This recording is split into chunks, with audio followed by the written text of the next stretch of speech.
Hello again, everyone. This is the brand new novelette Wolf's Hunter by Bernadette Tiavacci. And this is Chapter 3, Moonlit Encounter. Hunter frowned, fighting down a rising sense of manic frustration. He generally thought himself a patient man. Hundreds of years spent relentlessly stalking prey of one type or another should have taught him that, if nothing else. Yet this time he could feel his usual calm slipping away piece by piece, like sand through an hourglass. He thought back over his career as he climbed the steep mountainside. Humans had never proved much of a challenge. Most folded after the first few days of his constant pursuit, resorting to bargaining, or worse, trying to appeal to a humanity he simply didn't have. More primitive races like ogres, orcs, or giants were much more satisfying in the sense that they did love to fight. But they lacked imagination, so weren't a very sporting chase. Elves had been pretty amusing to hunt once, but times had changed and he wasn't often asked to bag an elf anymore.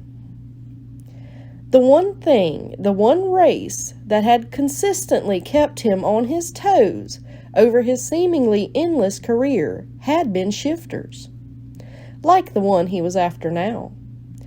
It was no secret that Hunter took on far more bounties for shifters than he did any other race, and this had led the general population to assume Hunter harbored some kind of deep-seated hatred of them. This could not have been farther from the truth. Hunter chose shifters because they fascinated him. Shifters were quite often intelligent, gritty, and very resourceful. Thanks to their animal instincts, they were second to none in avoiding capture, and my, how they did fight when cornered. Absolutely magnificent. Even better, shifters rarely either sought or expected any type of mercy, because they were used to surviving in a world run by humans who did in fact hate them. So while Hunter had to admit he loved a good shifter hunt, this particular shifter was starting to really piss him off. Previously, the longest it had taken him to retrieve a target was 4 weeks, and that had been a wily old dragon shifter who'd made the mistake of killing a king's nephew or some such nonsense.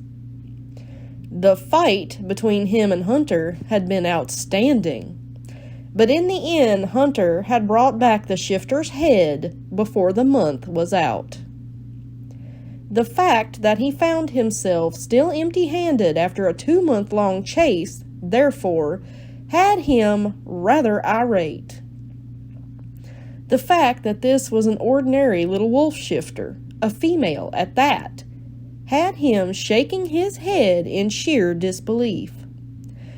Physically, she should have been no match for him at all, and yet, here he was, in the middle of the wilderness, tracking what may as well have been a ghost. She should have collapsed from exhaustion by now, as no flesh and blood mortal could keep up the pace set by Hunter. But no, not this shifter. No, she kept laying false trails for him to follow, or setting nasty little traps for Hunter when he was on the right track. His frown turned to a scowl as he recalled 3 nights ago when he'd stepped in a rusty bear trap she had apparently found somewhere, then buried right in the middle of her track. Such a thing couldn't really cause someone like Hunter any real harm, but it had left him smarting, and had caused his usual mask of cold indifference to slip. By the time he had regained control of his anger, a 50-foot ring of forest had been reduced to ash, at the center of which lay the twisted remains of a crumpled bear trap. That nasty little trick had really pushed Hunter's patience over the edge. Now he just wanted this hunt to come to its inevitable conclusion. Not only was his self-control on the edge, but if the shifter kept running at this brutal pace, she would fall over dead before he got to her, and that would be unacceptable. He'd been paid to bring her in alive. His pride would allow him to do no less than just that. As Hunter reached the top of the mountain, a stiff breeze blew.